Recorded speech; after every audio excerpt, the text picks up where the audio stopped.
A woman with perfect French diction, a glowing humanitarian record, and VIP access to Burkina Faso's most sensitive zones, is suddenly handcuffed by President Ibrahim Traore himself, in front of cameras. But what's shocking isn't the arrest. It's what she whispers into Traore's ear, and how he reacts. She's no ordinary spy. She knows something that could unravel not just France's grip on the Sahel, but Traore's entire moral compass. Claire Morrow stepped off the plane in Ouagadougou like a woman already home. Sunlight glinted off her ID badge, marked with the seal of a Paris-based NGO known for post-conflict trauma work. Within days, she was visiting field hospitals, handing out medicine in remote villages, and speaking Mossi with such native fluency that elders paused mid-sentence, stunned. Soldiers called her the French woman with a Burkinabe soul. Children clung to her scarf, and widows wept in her arms. She blended seamlessly, too seamlessly. She was granted access to zones, usually locked to outsiders. Military wives welcomed her into their kitchens. Wounded officers spoke to her, more freely than to their own chaplain. When a battalion suffered heavy losses near the northern border, Claire was already there, comforting survivors, before the Red Cross arrived. And yet, behind the charm and charity, shadows whispered. No one could say where she was born. Her NGO file had a birthplace listed as Lyon, but the French embassy had no matching birth certificate. The Minister of Interior requested a full background check. The response came 3 weeks late and redacted. One evening, during tea in a colonel's compound, a wife spoke softly. Claire had visited them, just 2 days before a failed assassination attempt. Coincidence, they all agreed, but another wife across the courtyard went pale. Captain Yarrow, head of domestic intelligence, and an old friend of President Traore, began watching her. What he found wasn't damning. It was worse. Claire wasn't hiding something. She was erasing it. No past, no traceable record, beyond polished smiles and press photos. When Yarrow slid the file onto the president's desk, Traore said nothing. But for the first time in months, he cancelled his meetings. Claire Morrow now had his full attention. It started with the raid near Arbinda. A rebel commander, known only as Mahamad, had evaded capture for 2 years. His encampment, tucked deep in the forest, and known only to a handful of insiders, was reduced to ash by a precision airstrike, just 4 days after Claire Morrow's humanitarian team delivered food and antibiotics. No one questioned it. Rebels die. That's war. But then it happened again. A shelter outside Djibo, housing displaced nomads, many suspected of harboring fighters, was flattened by drone fire, less than a week after Claire arrived with trauma kits and solar radios. Locals said she smiled warmly, asked about tribal customs, took pictures. The photos never showed up online. Captain Yarrow connected the dots late one night, sifting through mission logs and satellite images. Every site Claire visited ended up compromised. Not always destroyed, but exposed. Rebel groups, who had hidden for years, suddenly found themselves outflanked, targeted, eliminated. Yet she always walked away, unscathed. Not once had her convoy been attacked. Not once had she needed extraction. At first, the assumption was a leak in military communications. But encrypted networks held firm. No breaches, no bugs. Then came the realization that chilled even Yarrow. What if the leak wasn't technical? What if the intel wasn't stolen, but given? Claire's laptop, her satellite phone, her tablet, all allowed under NGO clearance, could quietly transmit geolocation data without triggering suspicion. Her presence wasn't a risk. It was the bait. The perfect Trojan horse, masked as empathy. Yarrow brought the findings to President Traore, in silence. Traore didn't look up from the map on his desk. His fingers traced the next likely target. Claire was already scheduled to visit it. His voice, when it finally came, was razor-thin. Pull surveillance from her hotel. I want to know who she calls at night. The sun was already sinking over Dori when the ambush hit. A military convoy, transporting wounded soldiers from a skirmish near the Niger border, was blown apart, just outside the city's edge. The route had been classified.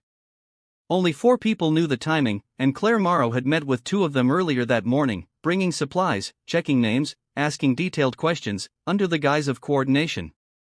Captain Yarrow stood over the wreckage that night, the scent of diesel and blood still thick in the air.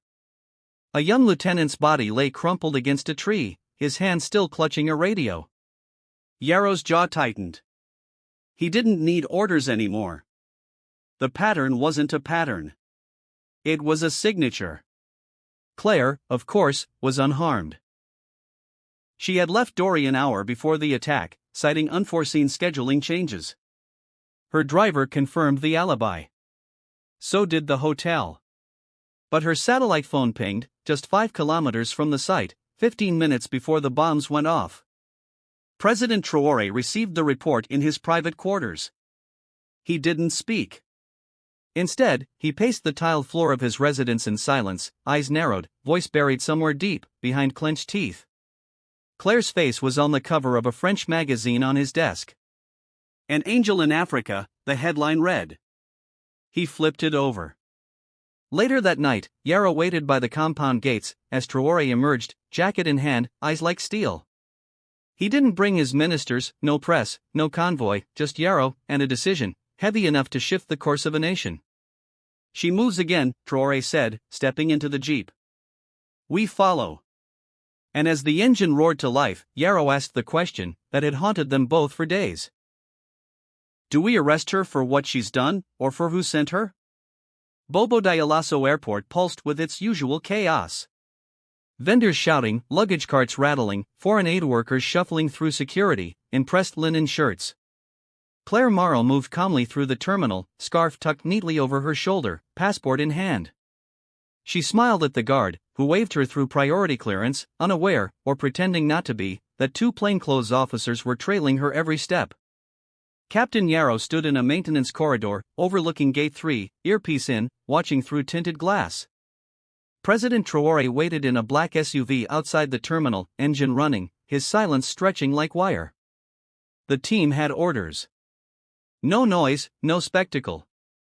But when Claire's suitcase went through inspection, the mood changed instantly. The customs officer paled. Inside the lining, a folded satellite uplink, military-grade encryption chip, and a badge, UN Blue. But the seal was wrong, fake. The materials were too clean, too perfect, not humanitarian intelligence. Yarrow moved fast. "Now," he said into his mic. Claire had just reached the boarding ramp when she was stopped. One man blocked the passage. Another took her arm. She didn't resist, didn't panic, just turned her head slowly, and locked eyes with Yarrow as he approached. "This is a mistake," she said softly, almost amused. Then came the moment no one expected. Traore stepped out of the SUV, crossed the tarmac alone, and walked directly to her. No guards, no press, just the president of the transition, staring down a woman the world believed to be a saint. She leaned in, her voice barely audible. "You're not the only one who's been betrayed." Traore froze, her breath still warm on his cheek. For a full second, the air around them thickened, with something unspoken. Then his voice, flat and final. "Take her in. Alive." Claire sat in the holding room, beneath the presidential compound. Her hands unshackled, her eyes sharp. The walls were bare concrete, the air stale, the silence deliberate. She hadn't asked for a lawyer. She hadn't asked for anything. She just waited. Captain Yarrow watched her from behind the mirrored glass, unease crawling under his skin. Traore had ordered no interrogation. Not yet. Just observation. But it wasn't the spycraft that unsettled Yarrow. It was her calm, her certainty. As if this arrest was always part of her plan. President Traore entered without ceremony. No security, no press, just him. A folder under his arm, and the weight of a nation in his gaze. Claire looked up, folding her hands, as if greeting a guest. "You've been busy," he said, dropping the folder onto the table. Photos spilled out. Burned convoys, bombed villages, intercepted calls, satellite coordinates, her trail mapped like a crime scene. She glanced down, then back up. You know those weren't my decisions, she replied. Traore leaned in. Then whose were they? Claire didn't answer. Instead, she pulled a thin envelope from her sleeve and slid it across the table. Yarrow stiffened behind the glass. Traore opened it. Inside were photographs, grainy but clear, of a secret meeting between a French oil executive, a Sahelian rebel leader, and a man wearing the insignia of a European peacekeeping unit. You were never the target, Claire said, voice low. You were the pawn. Traore's jaw clenched. The pieces were shifting. She wasn't just feeding intelligence to Paris.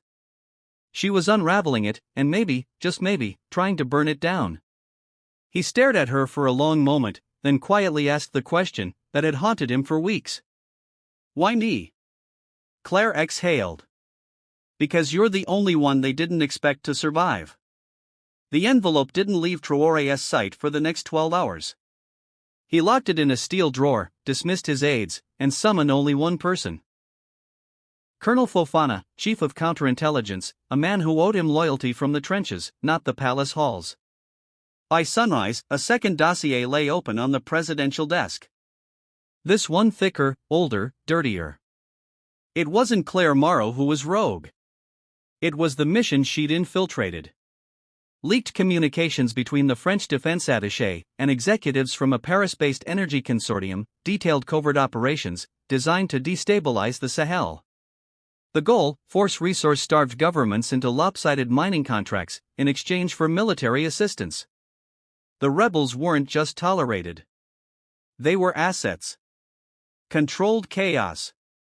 And Claire, embedded to monitor the rebels, yes, but also to gather proof. Not for France, for herself, for someone else. One document stood out. A transfer manifest for surveillance drones, signed not by French officials, but a European Union humanitarian delegate. Traore recognized the name. He'd shaken the man's hand in Brussels, smiled for photos. Claire had been feeding multiple channels. The question now wasn't whether she was a spy.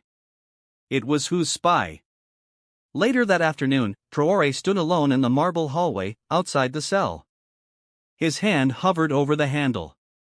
Inside sat a woman who had lied, manipulated, and infiltrated his country at its most fragile points. And yet, she might have just handed him the map to the real battlefield. The one beneath the surface, where pipelines and proxy wars bled Africa dry, while the West sold peace on paper. He opened the door. Claire didn't flinch. You read the last page, she said.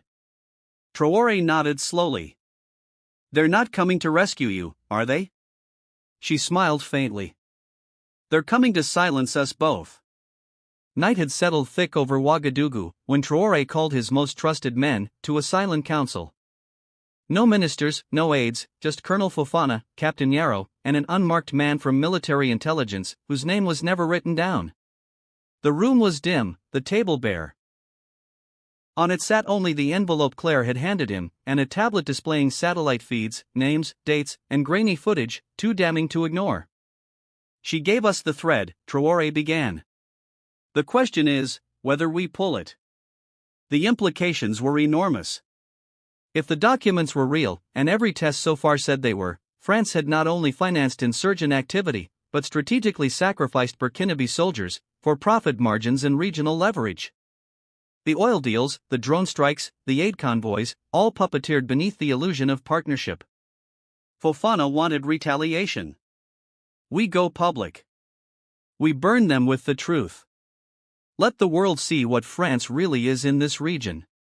But Yarrow shook his head. We burn them, they burn her. They'll deny everything, discredit her, frame her as a double agent. Then they'll destabilize us again, harder. The unnamed man spoke last. Or we use it quietly. Take the intel, flip it, set traps, forge new alliances, make them think we're still in the dark. Traore stared at the flickering screen. On it, one file blinked red. An upcoming peace conference in Accra, where key French envoys would appear. If they exposed France there, it could rupture diplomatic ties across West Africa. But it could also unleash open warfare in the shadows. He looked toward the cell block, where Claire waited, then back at the men. "We don't just survive this," he said. "We make sure no president after me ever has to beg for sovereignty." And with that, the war shifted underground. The road to Jibo was narrow, broken, and watched. Every turn passed under the eyes of men who didn't wear uniforms, but carried weapons like second skin. Claire sat in the back of a camouflage convoy, flanked by 2 intelligence officers. No cuffs, just silence. President Traore had made his choice. He would gamble, not on her innocence, but on her information. The convoy reached an abandoned cotton warehouse, 2 kilometers outside Jibo. To anyone passing by, it looked like a ruin, swallowed by sand. But beneath it, through a hidden trapdoor, cloaked in straw and rusted barrels, lay a command node, small, cold, and packed with tech not available in West Africa. Claire led them in. Inside, computers hummed softly. A wall of screens displayed drone footage, thermal maps, and intercepted communications. The operators weren't rebels. They were children.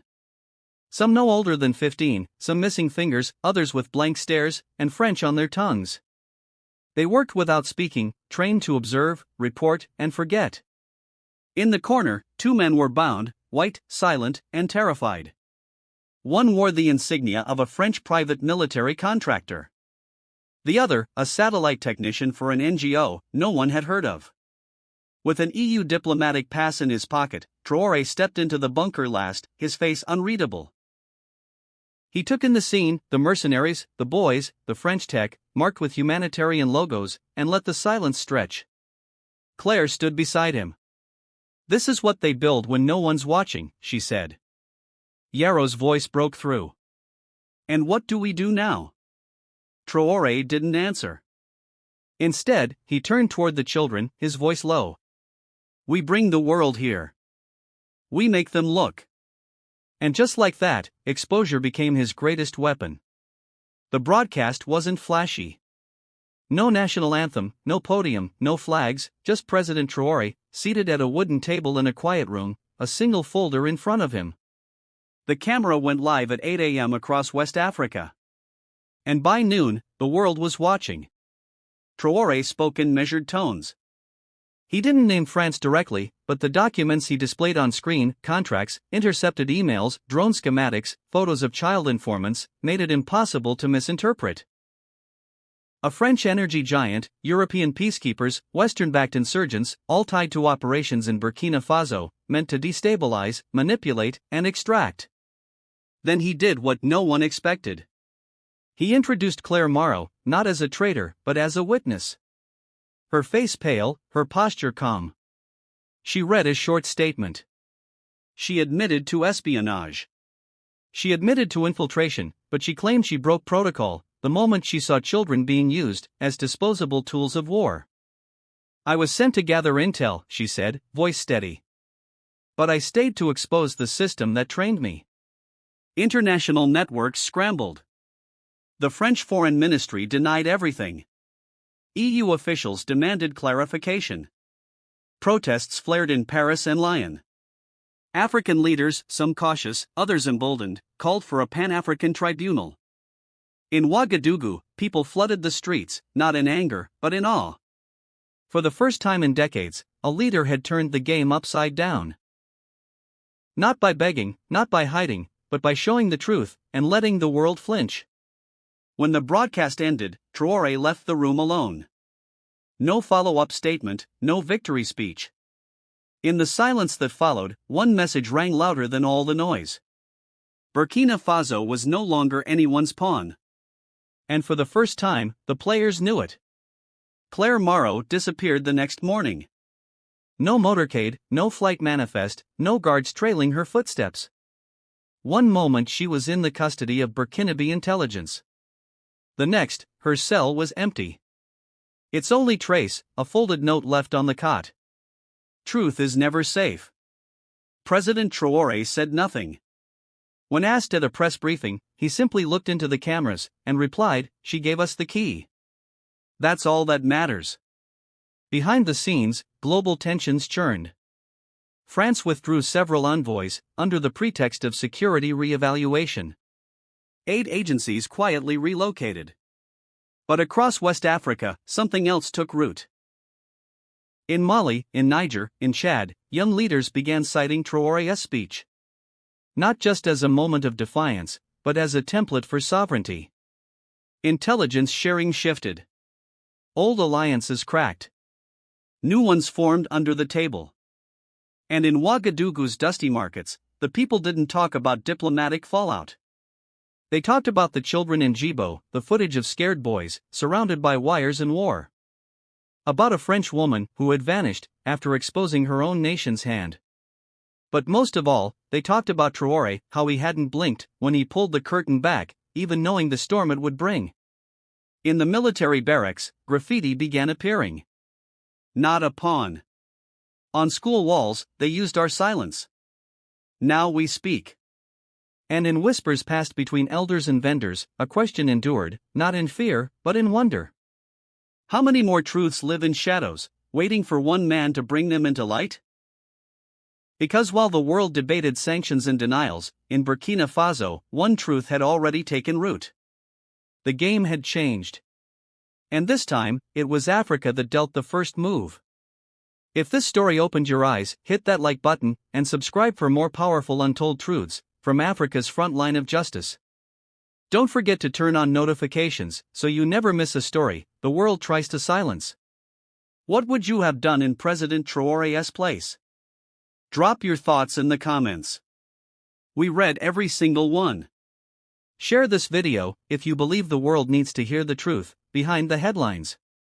Your voice matters. Let's make it echo.